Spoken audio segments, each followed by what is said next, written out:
সুপ্রিয় দর্শক, আসসালামু আলাইকুম। সুলতানাস কিচেনে সবাইকে আরও একবার স্বাগতম।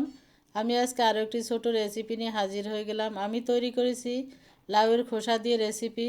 লাউ আমরা সবাই খাই, কিন্তু লাউয়ের খোসা আমরা সবাই খাই না। যারা কখনোই খাননি, এভাবে তৈরি করে খেয়ে দেখবেন। এটা ভীষণ মজার ও টেস্টি।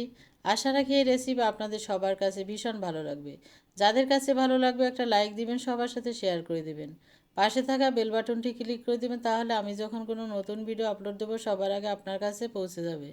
অনেকে আমার চ্যানেলটি সাবস্ক্রাইব করে দিয়েছেন, তাদেরকে অসংখ্য ধন্যবাদ।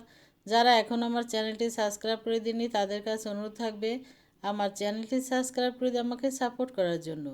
আমি এখানে নিয়েছি কিছু লাউয়ের খোসা। এই যে এগুলো ভালোভাবে ধুয়ে পরিষ্কার করে নিয়েছি। এরপর আমি কিছুটা কুচি কুচি করে কেটে নিয়েছি। আমি এই খোসাগুলো কিভাবে কেটেছি আপনাদের সাথে সেটা আমি শেয়ার করে নিচ্ছি। বেশ কয়েকটা খোসা একত্রে করে আমি তারপরে কেটে নিয়েছি।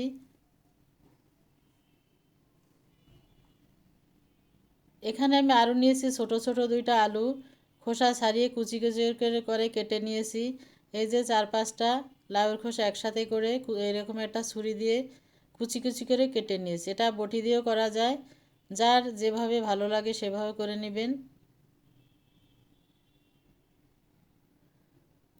একদম একটি ফেলে দেওয়া জিনিস বা সাধারণ জিনিস দিয়ে তৈরি করা এই রেসিপিটি। মশলাও কম লাগে, অল্প মশলায় অল্প তেল মশলা, এটা কিন্তু খেতে ভীষণ মজার। এভাবে সবগুলো আমি কেটে নিয়েছি। এই যে এবার এগুলোকে ভাপ দিয়ে নেব। চুলা আগে থেকে আমি পানি বসিয়ে রেখেছি। পানিটা গরম হওয়ার পর দিয়ে দিচ্ছি সেই খোসাগুলো, কুচি করে রাখা খোসাগুলো দিয়ে দিয়েছি। আর দেবো সামান্য লবণ। এরপরে 1 থেকে 2 মিনিট আমি এটা ভাপ দিয়ে নেব। এটা একদম যেন গলে না যায়, হালকা সিদ্ধ করে নিতে হবে। সিদ্ধ হয়ে গিয়েছে, এবার আমি চুলাটা বন্ধ করে এটা নামিয়ে পানিটা সেঁকে নেব।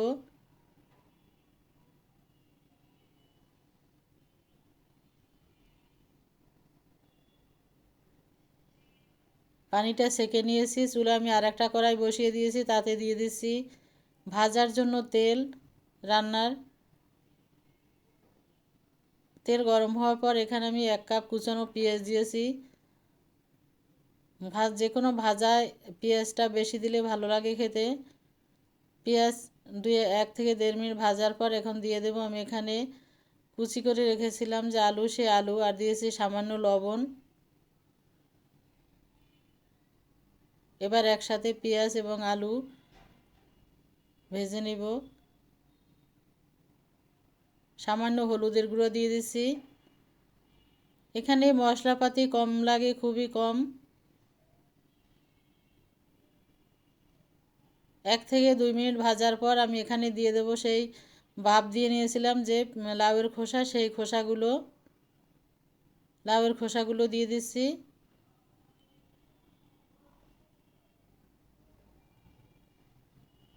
এরপরে আলু, পেঁয়াজ এবং লাউয়ের খোসা একসাথে নেড়েচেড়ে ভেজে নিব। আর চুলাটা কিন্তু একেবারে লো হিটে থাকবে।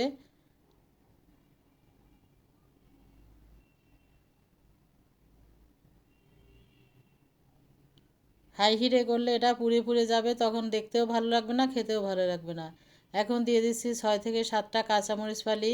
এই মরিচগুলোয় ঝাল কম, সেজন্য আমি একটু বেশি পরিমাণে দিয়েছি। এবার নেড়ে চেড়ে ভেজে নিচ্ছি আমি। এটা ভাজতে সময় কম লাগবে।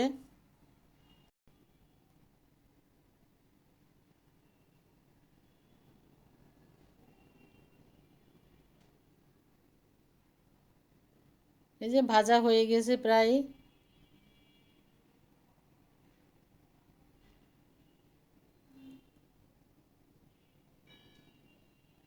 এরপর আমি এখানে নামানোর আগে দিয়ে দেব ধনিয়া পাতা কুচি। ধনিয়া পাতা কুচি দিয়ে নেড়ে চেড়ে 1 থেকে 1.5 মিনিট রাখার পর আমি চুলাটা বন্ধ করে এটা নামিয়ে নেব। ধনিয়া পাতা দিয়ে দিচ্ছি।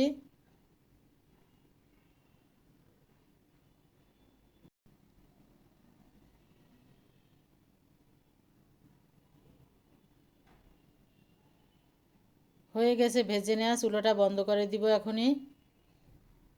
চুলাটা বন্ধ করে দিয়েছি। এবার একটা পাত্রে নামিয়ে নিচ্ছি আমি এটা। এই যে একটা পাত্রে নামিয়ে নিলাম। আর এরই সাথে তৈরি হয়ে গেল আমার মজাদার লাউয়ের খোসা ভাজি।